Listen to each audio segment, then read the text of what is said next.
Dear Mr. Epicurus, we accept the fact that we don't have a cool commune such as yourself, but we think you're crazy to just disregard virtue at some commune. You see us as being obsessed with virtue, almost like we fantasize about it, but what we found out is that virtue is obtained through wisdom, justice, courage, and moderation. Sincerely yours, the Stoic Club. Howdy friends, welcome back to Amygdala Vids, the most embarrassing channel on YouTube.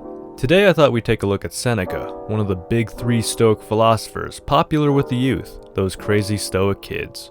Also, apparently this is Seneca, but the other photo is also Seneca. How do you figure that? One of them looks like Kingpin, and the other looks like a worse version of John Stuart Mill. But you probably aren't here to listen to me judge the looks of these philosophers. You're here for that good stuff, the philosophy. So Seneca's big work is his collection of letters entitled Letters From A Stoic. Now individually, each letter has stuff in it, but not enough for a whole video. I mean, I don't want to waste your time or anything. Reading just one of these letters is like getting just the fries from a Happy Meal. I'm sure y'all also want the McNuggets, the drink, and the toy. So I'm going to be going through not one, not two, but 3 letters. But what to choose from? The collection of letters is overwhelming. I'm getting caught in that dizziness of freedom. Shout out to Kierkegaard. So you know what, let's just do the first 3 and see how that goes. Let's go chronological. And what does that give us? Well, the first letter deals with saving time, the second letter is on reading, and the last letter is on friendship. So enough screwing around, let's jump right in. Now in the first letter, Seneca writes to his friend Lucius about saving time.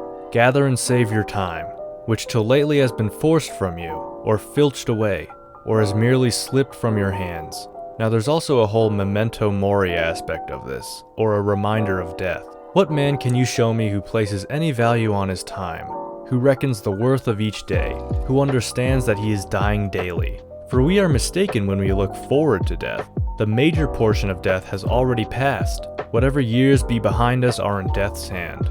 Now one might say, okay, sure, we should value our time. Is that really so profound? Are these insights worthy of the name philosophy? And you know what, I kind of agree with you. I mean, there's not a lot of pragmatic value that results from this letter on its face.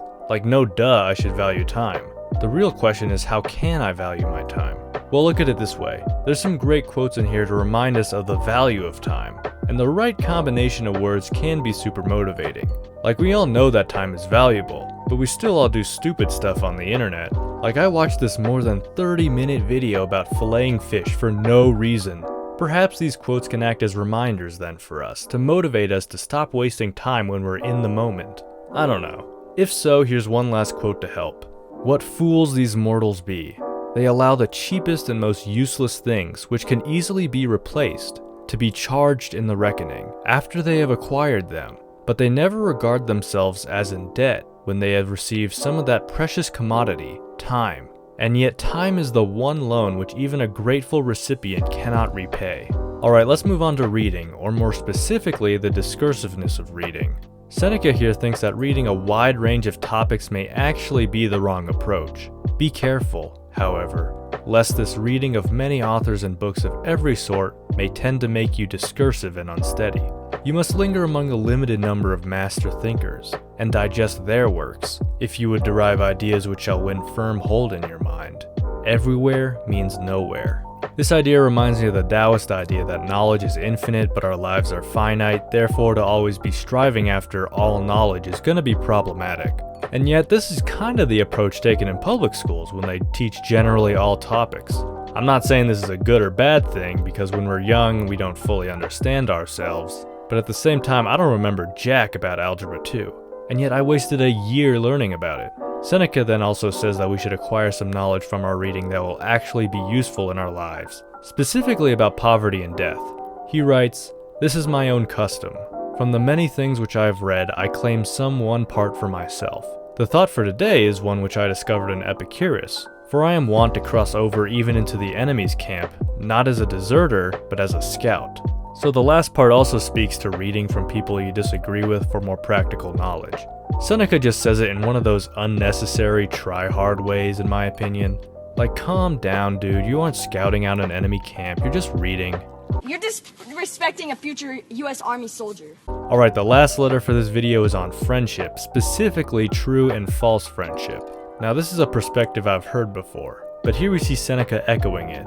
This perspective sees true friends as people you could totally be honest with and revealing with. But if you consider any man a friend whom you do not trust as you trust yourself, you are mightily mistaken, and you do not sufficiently understand what true friendship means. Ponder for a long time whether you should admit a given person to your friendship, but when you have decided to admit him, welcome him with all your heart and soul. Speak as boldly with him as with yourself.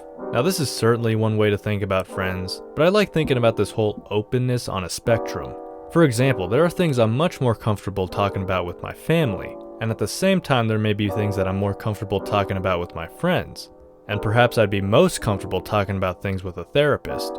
And does the fact that I'm more comfortable talking about stuff with an acquaintance than an enemy mean anything? I don't know, what do you think? Well, those are the first 3 letters from Seneca in his Letters from a Stoic. Hopefully you got something practical out of this video. If not, feel free to subscribe and hopefully I can make it up to you with another video. In keeping with the spirit of saving time, I'm going to let you guys go and I wish you all a very beautiful rest of your day.